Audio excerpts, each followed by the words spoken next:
right, you know what it is. Unique Mecca Audio, man. I got a special guest here today. We doing something special for you. I got my man, you know what I mean? I know y'all know who he is. He don't need no introduction, but I'm going to bring my man up here and let him tell you who he is. All right?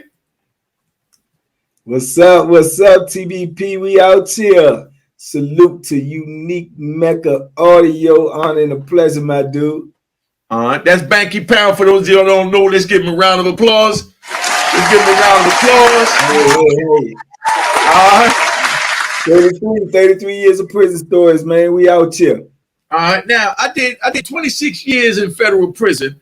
My man did 33 years in state prison, and it's two different animals. That's like somebody saying New York just like DC, or New York just like Chicago, or New York like Miami. Everything is a different animal. Let's see. Tell them where you from and who you are. Give them a little history of how you went to prison and why you went to prison. All right, family? For sure.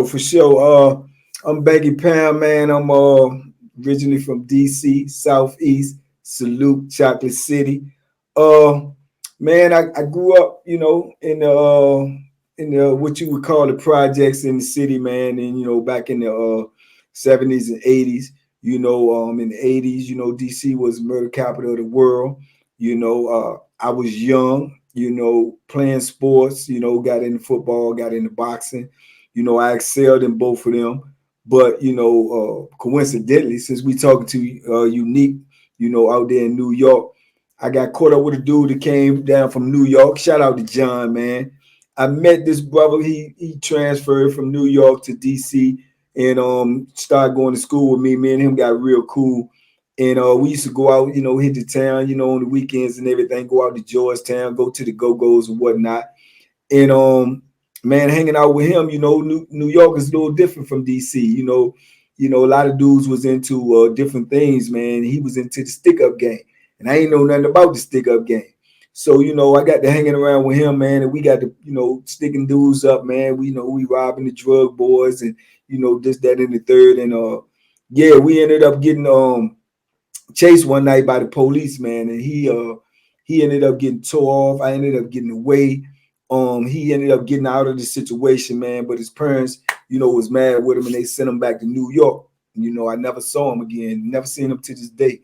And I kept on going, man. He gave me a habit, man, getting that fast money and, thinking in my mind that it won't no consequences behind it, not knowing and not realizing at the time the game that I was playing was super dangerous, could have been killed on any given day, taking money from dangerous dudes that, go through long strides to get that money and ain't just going to let nobody take it away from them. But in my young frame of mind, I couldn't understand those consequences. Not only the consequences of just taking something that don't belong to you, man. People going out there working, whether they hustling, doing something legal or illegal, no one has a right to take anything from anybody, because however they got it, that's how they got it, and I know that now, but I ain't had that frame of mind back then. So, so I feel great remorse for everybody that I ever harmed in all of my ill doings, man, because my thinking is different now. So when you know better, you do better. So right now, when I do my 33 years of prison stories, because I eventually went to prison, you ain't gonna do nothing wrong for a long period of time and it don't come back to get you. It came back to bite me. First time in prison, man, 33 years, it took me to overcome, my wrongdoings, man. So now that I'm out here, I just feel it my obligation to try to educate and elevate these young kings and queens thinking, man, and let them know that one mistake will mess your life up. So, that's what I do, man, on 33 years of prison stories, man. I try to feed the positive and starve the negative, man, because, no matter how far you go down, you can always bounce back up, man, and then you just got to do something with it. So, shout out to everybody who rock with me over there on TBP, man. TBP stands for Team Bankey Pound, man. And they rock with me, man. Everybody over there on my YouTube, man. So, honor and a pleasure to be over here with you, Unique, for sure. All right, that's what I'm saying, man. And I want to thank you for being here because I want them to just see that, over here at Unique Mecca Audio, we elevate each other. And that's what it's about. It's not about eating a man back out because he's in the same field as you. You know what I mean? It's For about sure. elevating so that I want to be able to call Bounty. Hey, tell them what kind of car you just brought. You just told me. Tell them what kind of car you just brought. Yeah, man. We just got a little something, man. We're gonna put this thing on two road, man. Got a little nice little BMW. So it's real nice, man. It's something special, something special. I work hard for it every day. And that's what I'm saying. I mean, I want to be able to call Bankey and say, yo, Bankey, let me get 10 grand real quick. I'm trying to cop one of them Beamers like you got. You know what I mean? I want to be able to have 10 grand to get to somebody. You understand me? Yeah, but that's why I'm trying to help you get the 10 grand so that I can come to you and you helping me so that you could come to me. And that's what family is about. That's what the old Harlem is about. You know what I mean? That's what the old Virginia Bad News Bears is about. Let's give a shout out to Bad News. Gunshots to Bad News. You know what I mean? Just so you understand. Now, we've been running across a little problem. I want to say this before we go, and I don't want to run it throughout the show, but I'm letting y'all know now. We had some clowns duplicate my Cash App. So if you don't see Waynesworth Hall when you put in $ Unique Mecca Audio, nothing else, no one after, no none of that. If you don't see you Waynesworth Hall after you put in $ Unique Mecca Audio, it's not me. I thank you for the donations, and it is what it is. That's where we at now. Bankey, so I was down in Newport News. Tell them what part of Newport News you from. I was over there like on 17th Street and all that, but tell them where you from. Well, I'm from DC, man. This actually is my first time being in Tidewater when I came home from prison. I paroled to my sister, shout out to my baby sister. She had migrated out here to Newport News somewhat 20-some years ago because she her job brought her out here. And so I paroled to her. So the part I'm in it's a nice part, man. It's the suburbs, man. It's real nice, man. She did real good for herself. So I'm out here, but I can't really tell you all the streets and the places and all this because I only been out here since I've been out 3 years in about a month. And but it's nice out here. The part that I'm in most definitely is shout out to the 757, but I drive and go everywhere, man, by GPS, man. If I ain't with my niece or my sister, man, I don't know where I'm going. So you know what I'm saying? And shout out to Norfolk State, man, and Living Life After Life podcast, man. Troy Catchmore, we shoot our podcast over there at Norfolk State, so I definitely know where that's at. So shout out to them, man, and their whole staff up there, man. Top of the line staff. All right, and I'm gonna have to say big shout out to Hampton U. Yeah. I'm down there too. Now, I'm glad you said that because now I get to ask questions that a lot of people don't know and probably didn't even think to ask. Now, you said this is your first time relocating to Bad News. So, where did you catch your cases at? My cases was caught in Virginia, but not in Tidewater. It was in the area of like Hopewell, Petersburg area. That's another area down more closer to Richmond. I got family down in that area as well. So that's where I caught my cases at, you know what I'm saying, down here in Virginia, Chesterfield, Petersburg, Richmond, that area right there. Okay. All right. Yeah, because that's only like 45 minutes from DC, right? Yeah, no. Richmond is like, it's probably I'm talking about Petersburg. No, what Petersburg is even is like 20-25 minutes from Richmond. So you gotta, use time frame from Richmond to DC, probably 2.5 hours. So, from Hopewell or Petersburg area, probably 3 hours to get to DC. Okay, so what made you decide to go to that area to do your jokes? Well, I had family down here. My grandmother was down here. My grandmother, I've been coming to Virginia all my life. You know what I'm saying? All my life in the summertime, get away from, the craziness up there. But then, if you got crazy in you and you're doing crazy stuff, crazy gonna follow you wherever you go. So, that was the whole plan, man. Summertime I was in Virginia, so I knew a lot of people down here. I knew a lot of people in the area, more or less dudes and girls that I grew up with by coming down here every summer. I just see them every summer. So it's like you already knew them, you grew up with them, so Yeah, you know, when I left DC, I came down here and yeah, got stuck. And 33 years later, man, I'm back out here. All right, so let me investigate that. So what I want to know is, what did it feel like driving back to DC after coming down to Virginia doing your jokes? Man, well, probably then it felt good. You know what I'm saying? It probably felt good then, but in retrospect, looking back, man, like I say, you don't realize what you're doing until, you know, like most people, I assume, you don't realize what you're doing until the hammer come down on you. You know, it's all good when you win. Everybody loves a winner, but when you lose by yourself. You know, so everybody gonna love you when it look like you're doing good and it look like you're doing something. And then I was young, so I ain't know what I was doing. Thought that I was doing something that was slick, but won't nothing I was doing slick. You know what I'm saying? Everybody, when they're in their moment, they don't see, nothing but that tunnel vision. You know, you see money, you see, the little clothes you want, the cars you want, the little things you want, but you don't see the carnage that you leaving behind by what you're doing. Because for everybody that's doing something wrong, then that's harming somebody that's doing something right. But I don't think we ever look at it like that. Everybody that's doing something wrong, you are actually harming somebody who's doing something right, because your wrong is interfering with their right.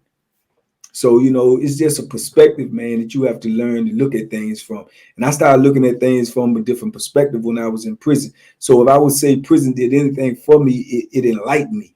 It enlightened me. It gave me the mind that I have now, the mindset that I have now, the way that I think now, the way that I move, the way that I operate. If it did anything for me, it gave me that, because it gave me enough time to sit down and evaluate myself. And sometimes that's a hard thing to do, to sit down and look at yourself in the mirror and have a real conversation with yourself about who you are versus who you think you are. So, once I came to that understanding and knowledge of self, man, then I started moving different and I started acting different. And then, life became different. Oh, okay, all right. So now, let me say this, Becky. Over here in Unique Mecca Audio, man. I know you do your thing over there at Bankey Pound. What is it? TBT? Say it so I don't say it wrong. TBP. TBP. Team Bankey Pound. Okay, that's easy to remember. Team Bankey Pound. Over there, Yes, Team Bankey Pound. That's where you do it. What I like to do over here is I like to ride, man. You know what I mean? I like to ride. yeah. Now, I want you to ride back, 30, 35 years and tap into the old Bankey Pound. Then we're going to ride back to the new Bankey Pound. So my question I was trying to ask is, now, when I used to go do my jokes and I went out of state or, to a next borough, on the way back to my borough, I had a certain feeling of nostalgia. What did you feel like when you came up and you're going back to DC a richer man than you left DC? That's what I want to know. Back then. Back then. Yeah. Back then, man, like I say, when you come up on some money, man, money that you actually ain't had to work for, then in your state of mind then, in my state of mind back then, you just felt like you got everything that you need. You know what I'm saying? But at that moment you feel, yeah, kind of like it's like euphoria. This second I didn't have this, now this second I got this. So I can go buy this, I can go do this, I can go do that, and you got no worries. You feel like you got no worries. But in actuality, that's an illusion, man. That's an illusion. But people get drunk off of them illusions. I was drunk off of them illusions. You know what I'm saying? I love money because I love not having to ask anybody for nothing, not having to have to, put my hand out. So more or less, when I had money, I felt like I was, it was my identity. You know what I'm saying? Whatever I had, I could do what I want. I can go buy what I want. I could do, and I was young. So that gave me a sense of, independence. And it felt good at the time, you know what I'm saying? But like I say, once you go through all of that, it's good when you got it. It's good when you win, and it's good when you getting away with it. But it is 3 times as horrible when reality sets in. So, it's kind of hard for me to, like think back to those days, because like in those days, like you said, I felt, like euphoria. But now when I think back on those days like that, man, it makes me cringe. It makes me feel like I was just so lost, man. So, blind, and couldn't see, exactly what I was getting myself into, and what was to come. If I could have, like I say, the old story say, man, if I go back, if I knew then what I knew, all of that runs in your mind. If you did 26 years, you already know you probably didn't relive every mistake that you ever made in your life. You know what I'm saying? When you sitting there in them cells and you sitting there and that waiting and you just not knowing. See, I don't know exactly what your situation was. In my situation, I didn't even never had to get out. You know what I'm saying? I had life sentences. So I ain't even had to get out. So it's a blessing to me, man, just to even be out here. And I acknowledge that, man. So when I think back on those days, it's not too much. Even the times that I thought was good, the times that I thought that I had fun and enjoyed this and enjoyed that, is not as as exciting as it was back then. Now, when I look at it, it just looks like just bad decisions, man, all the way around the board. All right. So let's take it one step at a time now, because these are the questions that I want to know how the next person feel. Because, like you said, I had natural life in federal prison with no chance of parole. Right? That means I had to die and go in a pine box, and then they buried me out back like old Yeller and just give me my prison number, not even my name. And then I had 20 years on top of that. For money laundering. But now what I want to ask you is, what did it feel like? And like I said, try to tap back in, because I know no one never asked you this, but I'm asking you this. What did it feel like the night you got arrested? But first, tell us how you got away, how you got caught. Let's hear that first. All right. I think I ended up getting caught because I think I had pulled a caper, and as I was leaving the caper, somebody got my license plate, right?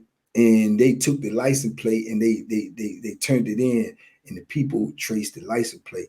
So when they traced the license plate, they came back to me, and then they just swarmed. They just swooped down like SWAT teams and this, that, and the third. But where they swooped down to, I wasn't there.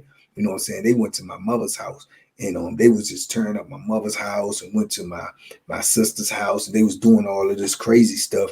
And I could have left. You know what I'm saying? I could have got gone because I had prior warning that they was looking for me or whatnot. But just the fact that like I say, no matter what you do in life, you always got to have principles. You always got to have some type of morals and honor, man. So when they did that, man, and I knew of that, I went to them, you know what I'm saying, and let them know not to be tearing up my mother's house, and not to be threatening my mother or harming my mother or nobody. It was me that they was looking for. So you know what I'm saying. But I still went with denying that I had any involvement in anything. And so yeah, that's how I eventually got. But they also had picked somebody else up for this other crime that I eventually got convicted of. I got convicted of robbery and murder. So they had picked somebody else up for this other crime, and they was charging them with this other crime. But the dude that I had as a co-defendant on one of these crimes, or that crime in particular, he actually went and turned himself in and told the people that it wasn't them, it was us. You know what I'm saying? And that's why I ended up getting, ultimately tore off and going to court and getting found guilty of murder and robbery. And it was the dude that I actually did a crime with who actually turned us in for that. You know what I'm saying? So that was it. Those events led to putting everything else together, and then they just started piling up every case that had every robbery that had the same motive or even similar. There was unsolved cases, and they just started piling them on me. So yeah, that was it, man. And as far as how I felt, horrible. You know what I'm saying? Horrible, like you in a nightmare that you cannot wake up from. Like it's like this can't be happening, because when you're doing what you do, this ill will, the thought, I don't know about anybody else, but the thought of getting caught never even crossed your mind. The thought of going to prison for decades never even crossed your mind. I think if these things were omnipresent in somebody's mind, it might change their decisions about some of the things they be doing. This is another reason why I be trying to talk to these young kids, especially in junior high and high school and college and stuff like that, because I think everybody knows when you're young, when you're doing something wrong, you know you're doing wrong. But I don't think a lot of people is putting a lot of emphasis on what the consequences is for what you're doing. I don't think people know that you can go rob somebody, by gunpoint and don't hurt them, don't touch them, don't harm them in no type of way and get a life sentence. I don't think a lot of young people know that because they feeling in their mind that, well, I ain't hurt nobody. How could, a life sentence. I know that's the case in Virginia. So it's a lot of things that they don't know, but it's a lot of things that they participate in, not knowing the consequences of what they participate in. So I feel like, we need to do a little bit more about letting these people know exactly what you're facing when you do what you do, because, robbery, armed robbery in Virginia is, you can get a life sentence for that. And now they got 85%. So you get a life sentence, in Virginia now, you're never getting out. Like you say, you basically sentenced to death, to die in prison. So like I say, I felt horrible, man, even not knowing then. And I was lied to then, thinking, after I went through all my trials or whatever, that, you're a first time offender, you ain't never been in trouble, man. You be out in 12 years.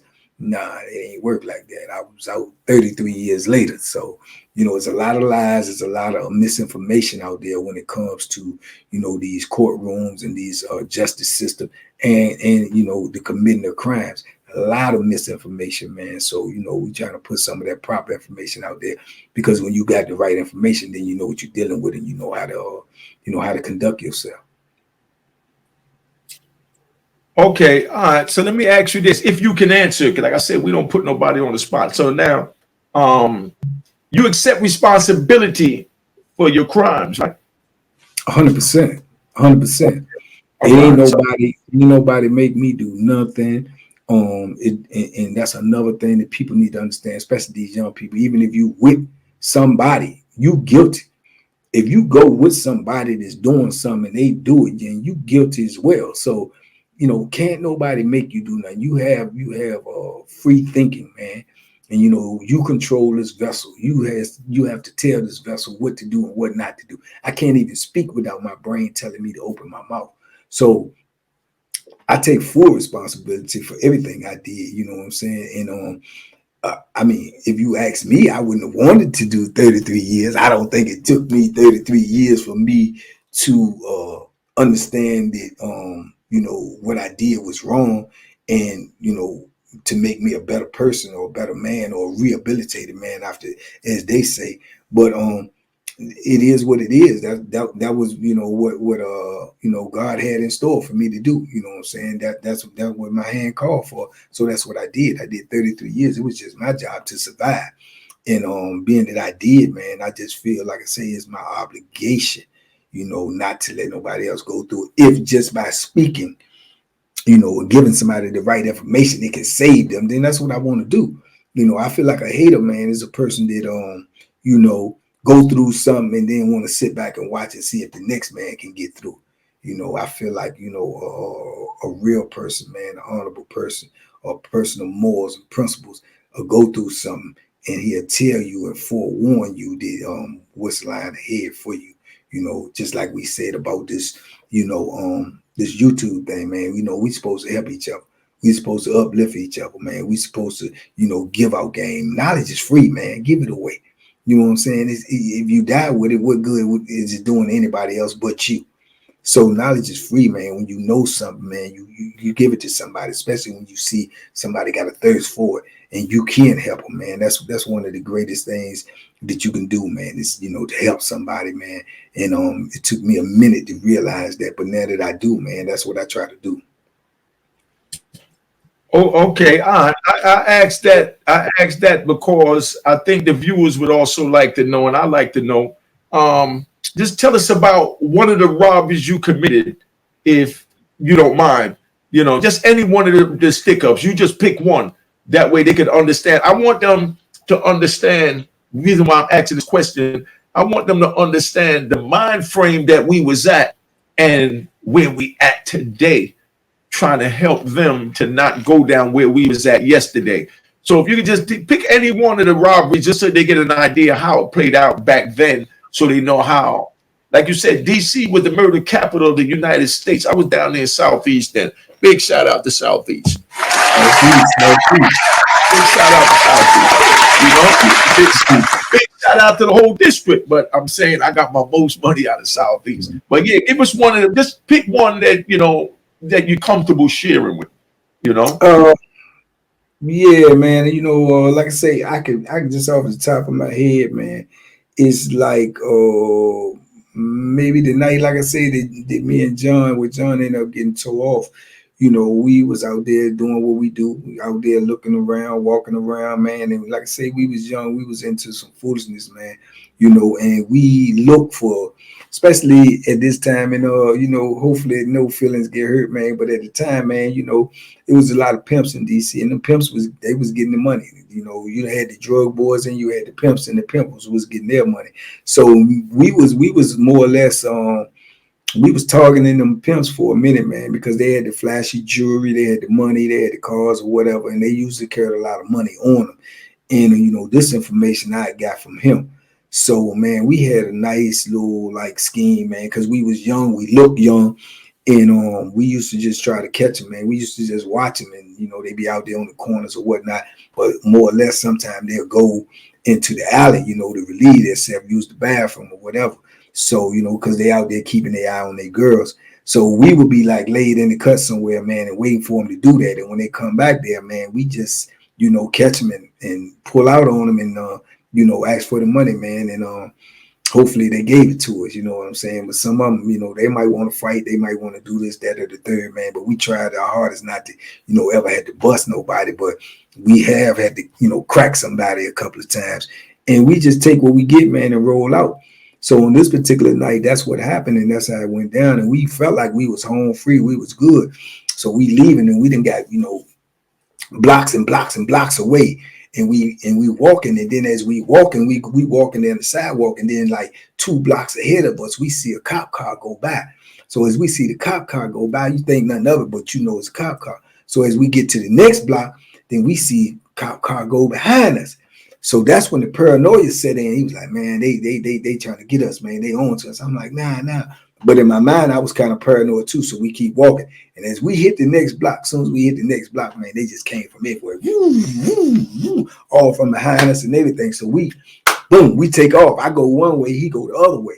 So I'm running, they chasing me, they chasing him, and I'm running for my life. You know what I'm saying? I'm running for my life. And I had like 2 of them down on me. They was behind me, man. And I ended up running through this parking lot. And as I get to the edge of this parking lot, it's a real big, long drop, man. And I look over and I'm asking myself, and this is in a split second, I'm asking myself, if I jump, can my legs withstand this? It was grass at the bottom, but I ain't know because it was so far. But they behind me, I got nowhere else to go. So I just jumped. And when I jumped, I hit the ground and I rolled a little bit. And I got up and I just took off running. I run across the highway, run through cars and everything, man. And I see them on the radio and they hollering. And then I heard cars coming around there, spirit. So they on the radio, so they ahead of us.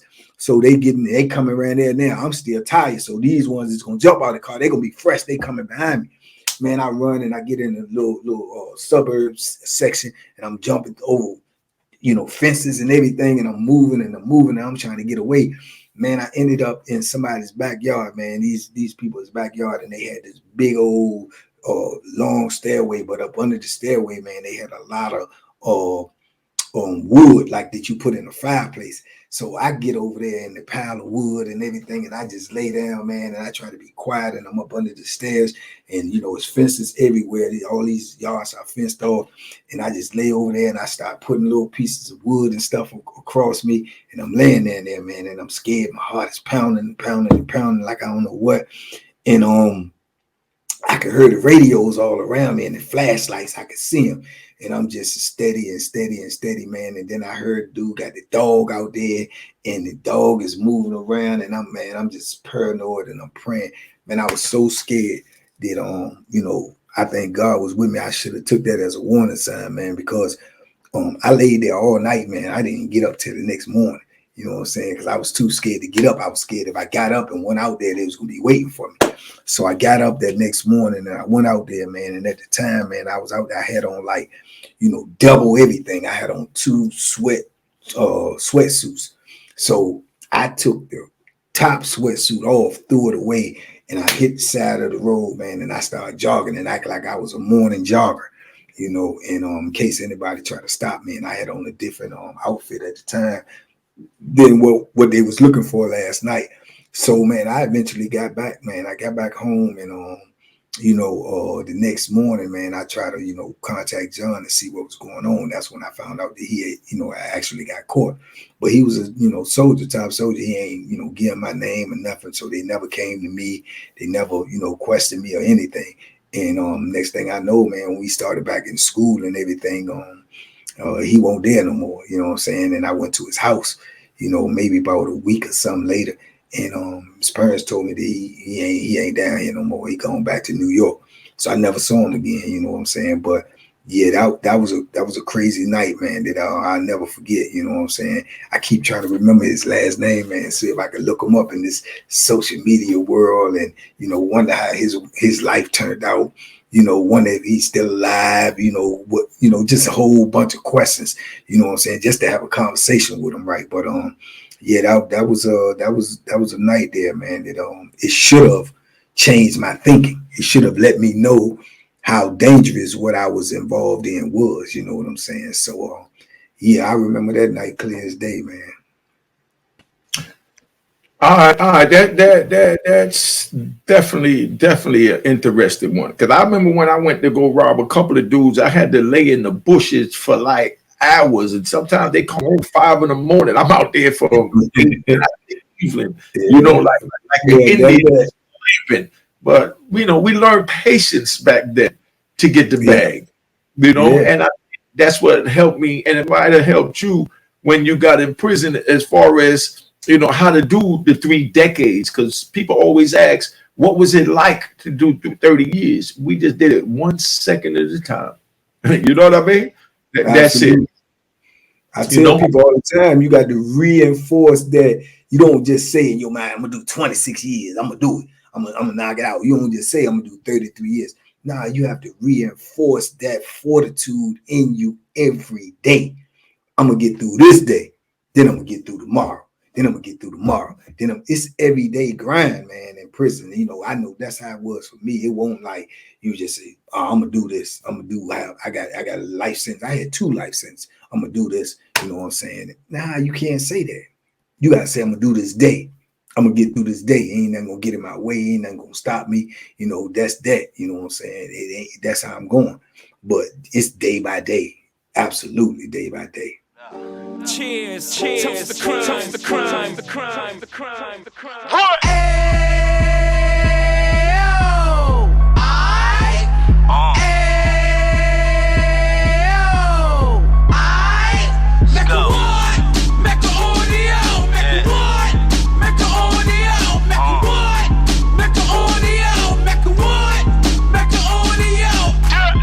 Fresh out the can of 26, yeah. He back on the strip, getting back in the mix. Yeah. What he mentions a gift. Rush. You stand up 10 toes down, and I suggest you pay attention to this.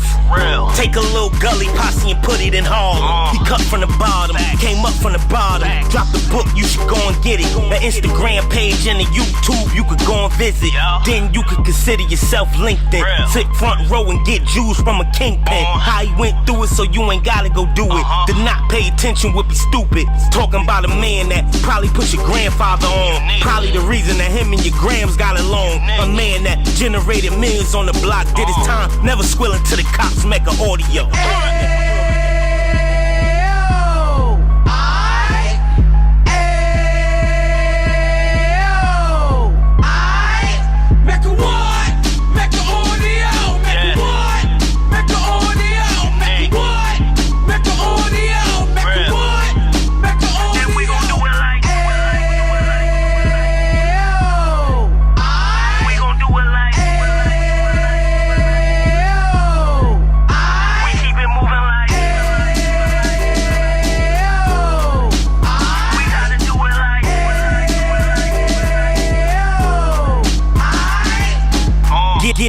drive like 2 G's in the 90s. Drop top Beamer so shiny. I let shorty go, she was whining.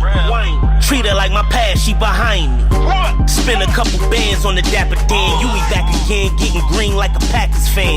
No cap, it's a roaring uptown. They be horn uptown, Dominican bust downs. Now we on the positive, we got a lot to give. Now he trying to stop the kids from being inoperative. So take heed, homie, lend a ear. He started in uptown, he gon' finish dead.